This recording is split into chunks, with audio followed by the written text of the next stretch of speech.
So this is where we start from more about multi-swap. The things mentioned before are more general items. This is more multi-swap specific. So we have used a few terms here, for example, fiber, forge, and we'll once we move forward, we'll know what they actually mean and how do they work. But I think the interesting part was the asset types that we have discussed here in this document. And Tak, correct me if I'm wrong anywhere, but I think the asset types that we've discussed so far is the foundry asset, the refinery asset, and the ionic asset. So I think the foundry asset, each of this asset basically is telling us how the swap would happen and the path that we would be taking for the kind of asset it is. So for example, if it's a foundry asset, I think that means that the bridge, it exists in the bridge pool, and the path to it is the shortest to get the swap done. Whereas if it's a refinery asset, for a refinery asset, we'll first basically, I think a refinery asset is where you can swap to, where you can change it to like a foundry asset with one swap, and then the swap can take place. Whereas for an ionic asset, it requires multiple swaps before it can be turned into a foundry asset.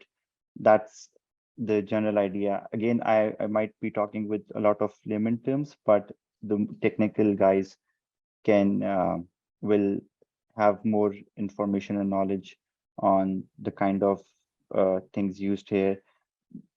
I think before that, let's also jump onto what a multi-swap is. Basically, a multi-swap is where it's a multi-chain bridge where we can convert any token from one network to any other network to a different token. So for example, it could be ETH on Ethereum to BNB on Binance. That's just giving you an example. So that is what multi-swap is capable of. That's a quick general overview of things. I think Taha, you can share more information, and then we can take questions and also move forward with the document of each part. Yeah, of course. So, I mean, you explained it pretty well. We'll talk about the different asset types and can answer questions as well on this call about why they exist and what is the meaning behind it. I also wanted to hint a little bit on how this impacts mainnet and what has been changed while multi-swap went from when it was first conceived to the version that we're working on now, which is more aligned with what we're building for the mainnet and the approach for allowing others to build on top of our technology. So we'll talk a little bit about that as well and see if people are interested in discussion around there. But at its core, it's a multi-chain. It's not necessarily a DEX, but you can think of it, if you want to understand it, as a multi-chain DEX. The reason itself multi-swap is not a DEX is because we do not necessarily aggregate pair liquidity, but it's kind of like a DEX in the sense that we do have single pair liquidity in the form of foundry assets, right? So there's some elements. We do also conduct swaps. We don't necessarily conduct all of our swaps from our own smart contracts. Only the foundry ones are, even though refinery and ionic ones all end up converting to foundry assets, which end up getting bridged across, right? So there's many things to discuss here. Key being that this is one of I know we've had fireside chats before, but the hope with these exercises is to give the team an opportunity to have a structure around reviewing and new information that's coming out.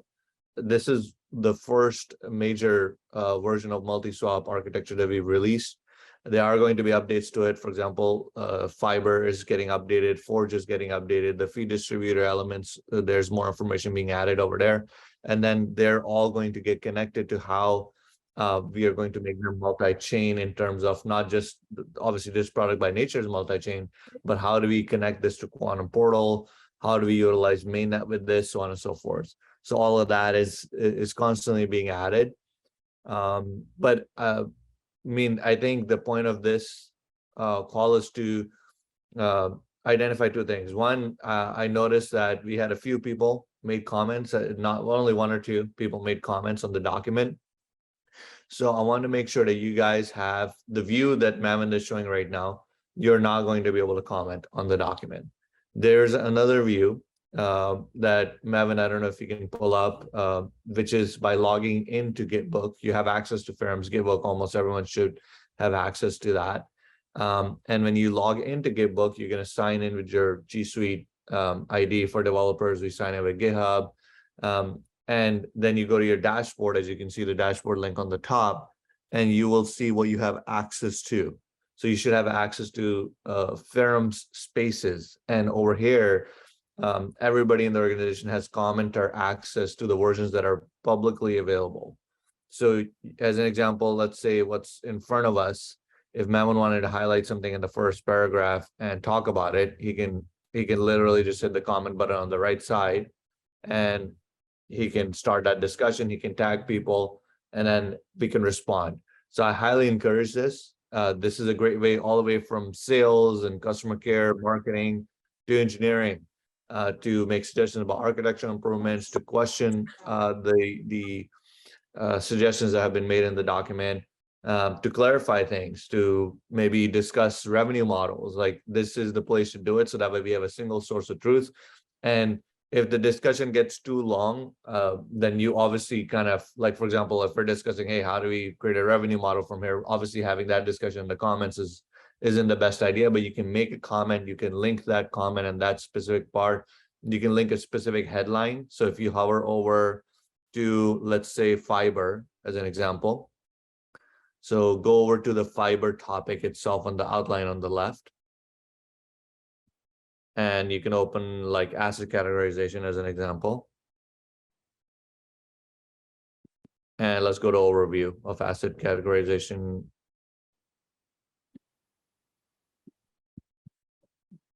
So you can link to not only your comments, but you can link to specific parts as well. So if you go down to, go further down, see if there's like other headings, next topic examples, there will be some headings in here.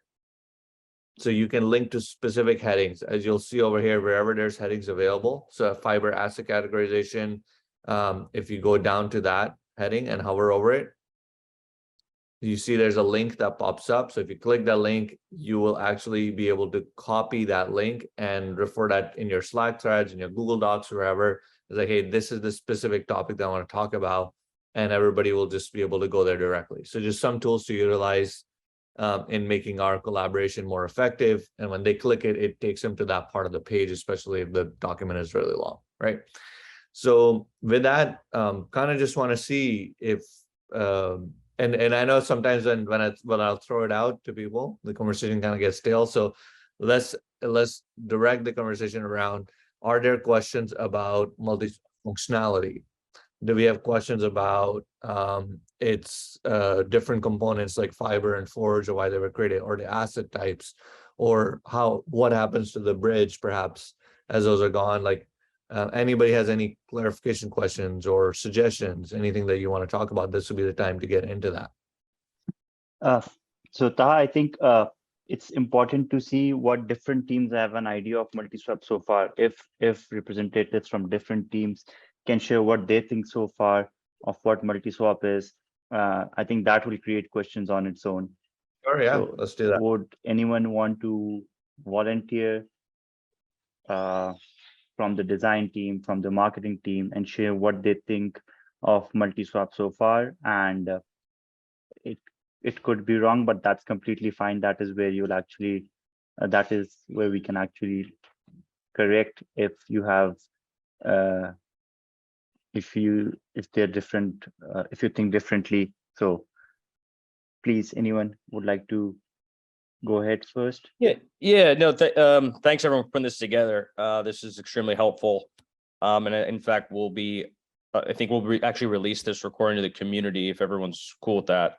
I think it's going to be quite illuminating for them too. But the question that I have just from this kind of sales marketing standpoint is, what in your guys' estimation makes MultiSwap different or better than some of the competitors out there. We know Router has kind of a similar product. I think there's another one that the name's escaping me, that uses kind of similar technology to achieve these multi-chain swaps. So what makes multi-swap different or better? Yeah, that's a great question. So one of the things that we're planning to put out from a marketing standpoint as we release more information about multi-swap is our philosophy around the third mover's advantage. And we want to always give credit to folks that have gone out and put something out first, right? Like in terms of bridging, there were bridges already out there before we went out. But we were able to learn from their shortcomings and make adjustments to our architecture to account for all the issues that were being created by the bridges that were out there. Sure, they solved the need, but they also created a multitude of issues from security to user experience. And we were able to look at that and say, hey, if we were to fix these things, we're going to be able to solve a lot of problems for people, for project owners, to be able to use this product. From multi-swap standpoint specifically, we've been able to do the same thing. And the problems that we see with some of the current solutions out there are very much in line with what happened with the bridging aspect, meaning almost every single bridge and even these cross-chain swapping protocols at some point have to bridge, right?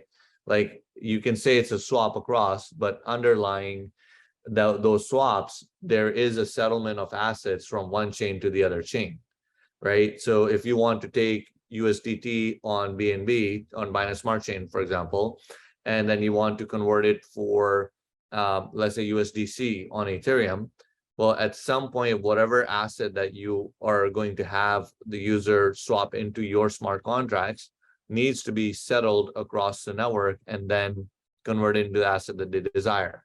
To handle this, quite a few of the cross-chain swap protocols that are out there, they still use the mint and burn or synthetic asset architecture. And so in our opinion, they still will face the same security exploits as the bridging side did, and which is why we went with the bridging solution of a multi-chain liquidity pool bridge, where the multi-swap contracts themselves will not have the ability to be minting wrapped or mirror tokens. It is going to settle actual liquidity and is going to interact with direct DEX pairs. So while that does limit our scalability in the beginning, as we aggregate liquidity on our Foundry assets across, and we'll iteratively increase that from about $30,000 worth of liquidity to 60 to 100 to $500,000 to over $1 million to support our daily volumes. We believe that this approach is more secure because it follows the principle of single responsibility. It does not give multi-swap the ability to mint tokens on new networks. It doesn't you give it the ability necessarily to be burning tokens, and it doesn't deal with wrapped and mirror assets. So that's a significant benefit from a security standpoint. From a user experience standpoint, this is going to be a mobile first product. A lot of the products out there that are still available in the market today, to this date, the mobile experience is an afterthought. And so we are designing something where using multi-swap will feel like you're using a mobile app. It will feel like you're using Coinbase or an app like or Uber or Airbnb that's designed to work on a mobile device because most users are there, instead of it being just a responsive design that comes as an afterthought. Even though it will not be a mobile app, we are not, to be clear, we're not launching a mobile app. We're designing the experience using the same standards and best practices as you would put into an iOS or an Android app. So that's the second user experience aspect. And the third is the economics of it. Our fees are by far going to be the most optimized fees for users. This is going to be the most bang for their buck. And we are blessed to be in a position where we can remain competitive. So if our competitors are able to reduce fees, we can eliminate them entirely. So we are going to be charging some fees in the beginning to support initiatives for our affiliates, our referral partners, to attract traction for our community as well. But if need be, we could get to a point where we can eliminate those fees for a promotional period to be competitive. So we have a significant advantage on security, on user experience, and on the economics aspect. Those are the three main ones. And of course, as we continue to monitor our market, everything that is being built out with upgradable proxy architecture, which allows us to upgrade our smart contracts, upgrade our architecture without having to redeploy our entire infrastructure.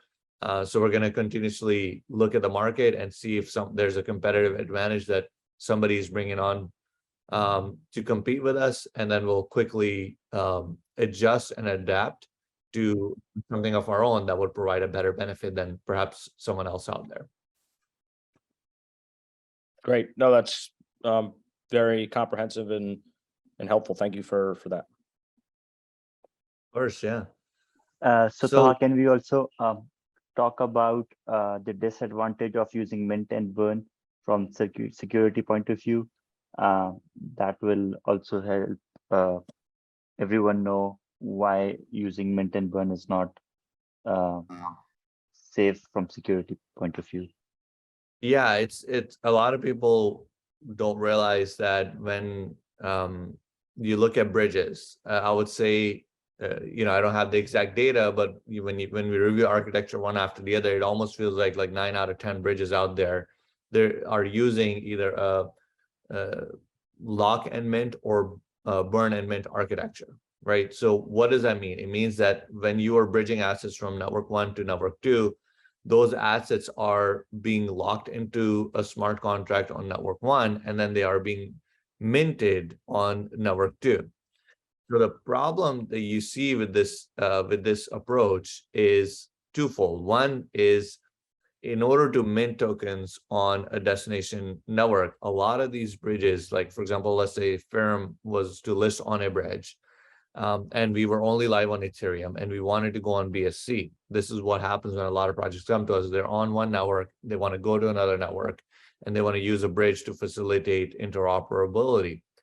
A lot of the bridges actually deploy the token on the destination chain themselves, meaning the administrative and operative control over the token contract is now in the hands of the bridging platform, not the project. So for example, the FRM token in this example, if we were launching on BSC, we would not be the administrators of it. The project would not, the bridge would. So you're putting a lot of trust into a singular party, which centralizes the security and the operations of these hundreds to thousands of tokens and hundreds of millions to billions of dollars that are secured on these bridges, because you're hoping that their security infrastructure is strong enough to and competent enough to ensure that there will not be any exploits, that the administration is secure, that the people over there are fully vetted out, so on and so forth.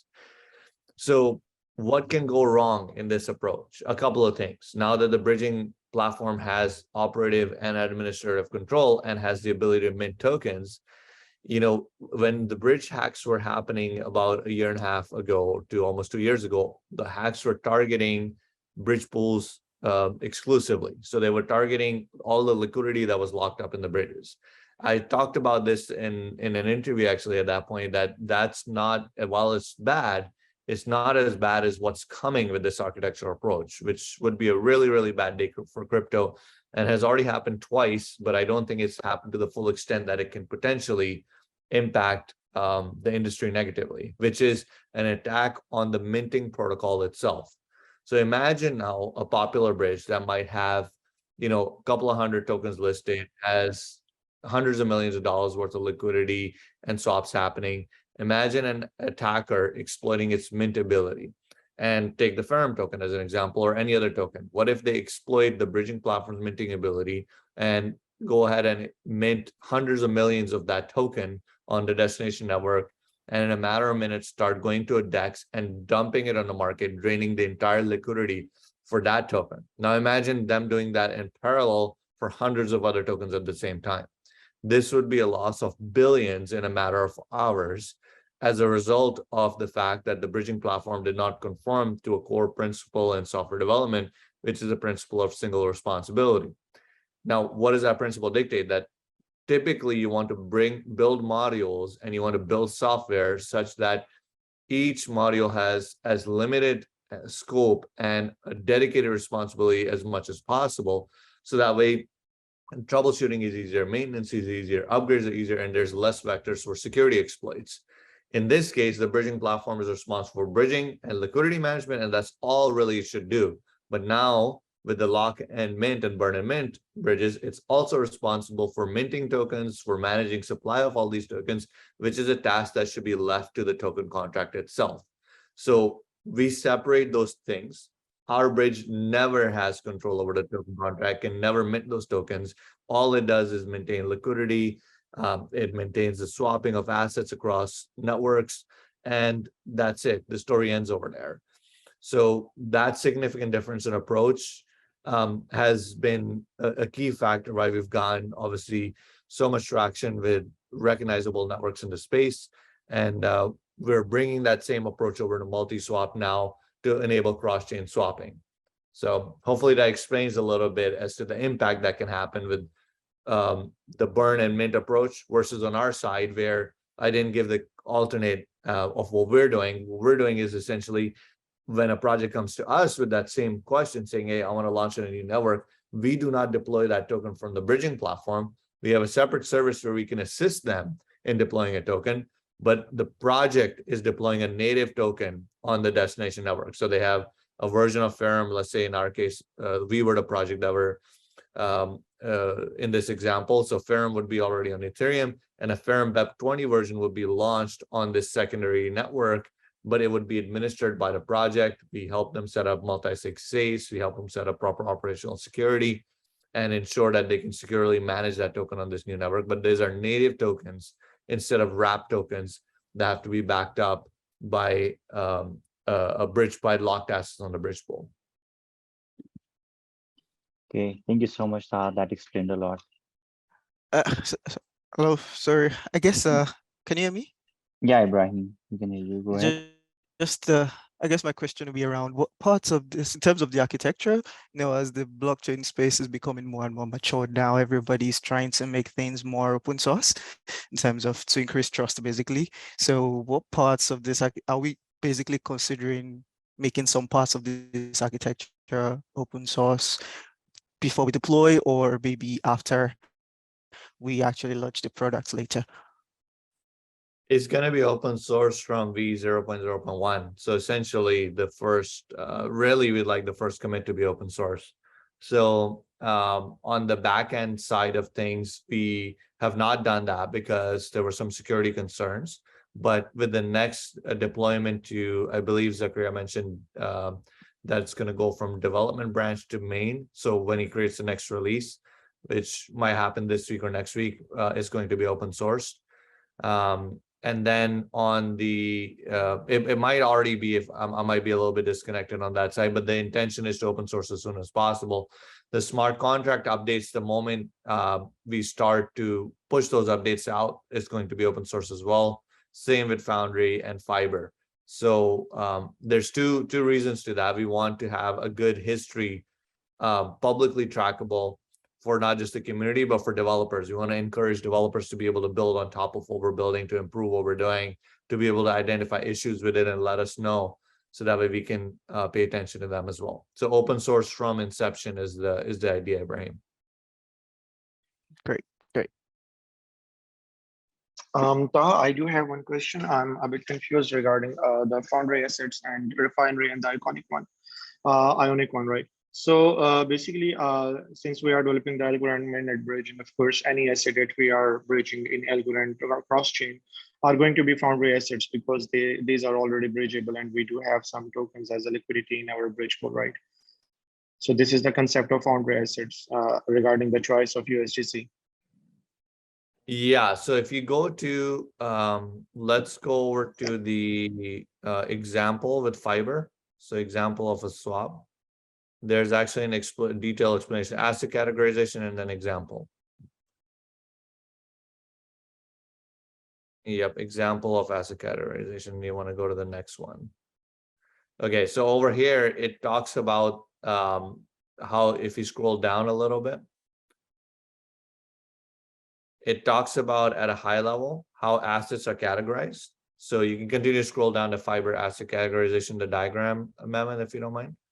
So at a high level, you get a Fiber request with those parameters that come in. The Fiber engine is supposed to look at it and conduct a FAQ, React, and then if it's a React, then it's going to go and do an ABQC.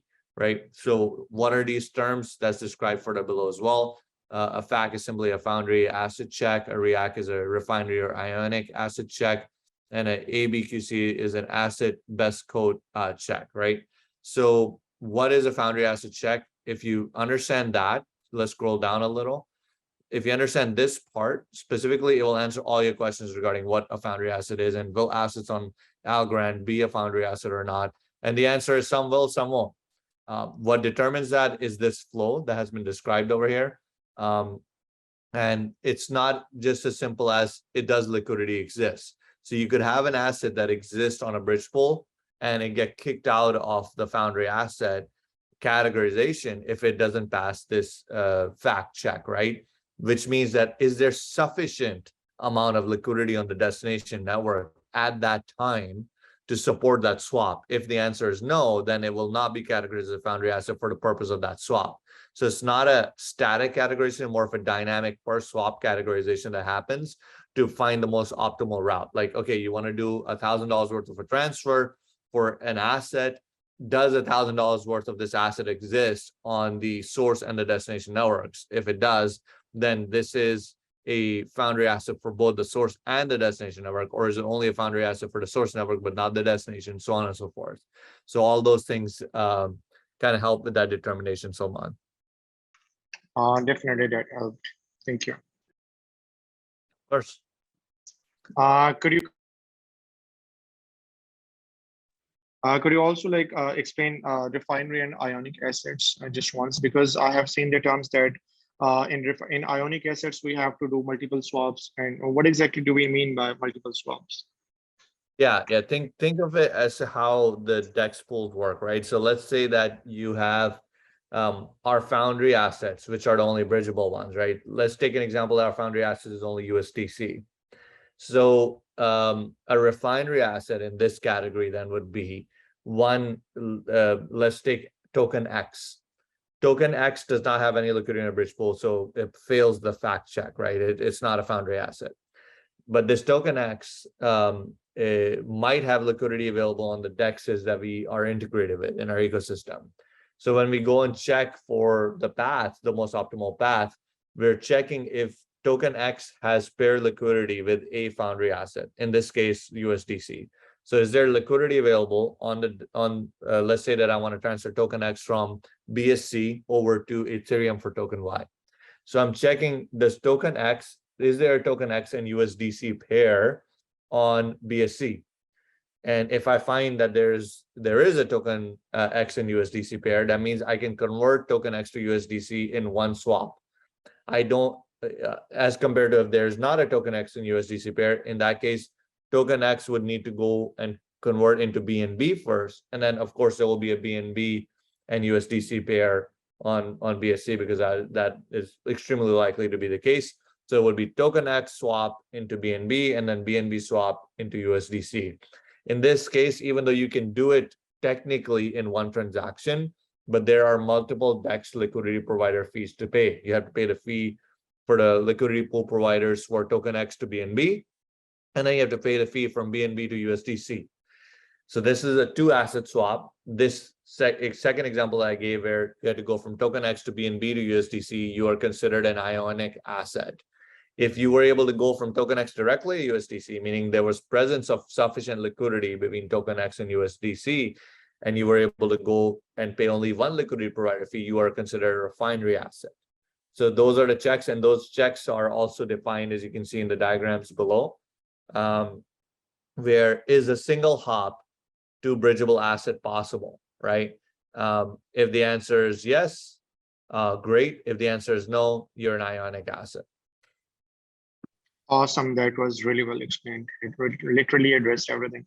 Mehmet, could you please also scroll down for ABQC just to see what architecture it has? Okay, basically, this is the same thing that you have experienced so far. Right. Thank you.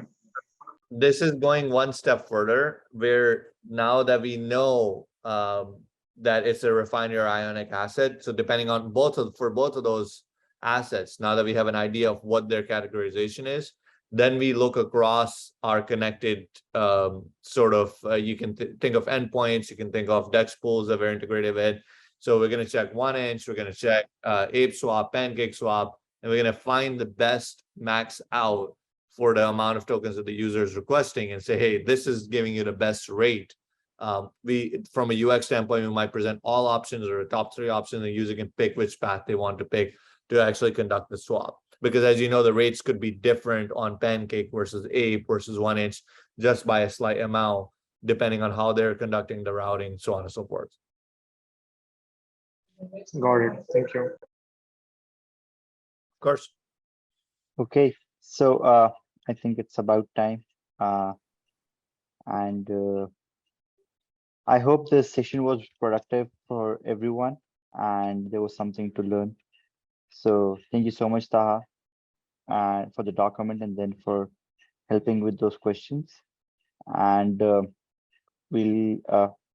there'll be more updates to this document, and we'll keep sharing it. In case you guys still have any questions regarding the document, you can always let us know. We can always have another session, even like a quick call to help you learn more about what MultiSwap is. So yeah, that's about it. Thank you so much, everyone, for joining, and have a good day.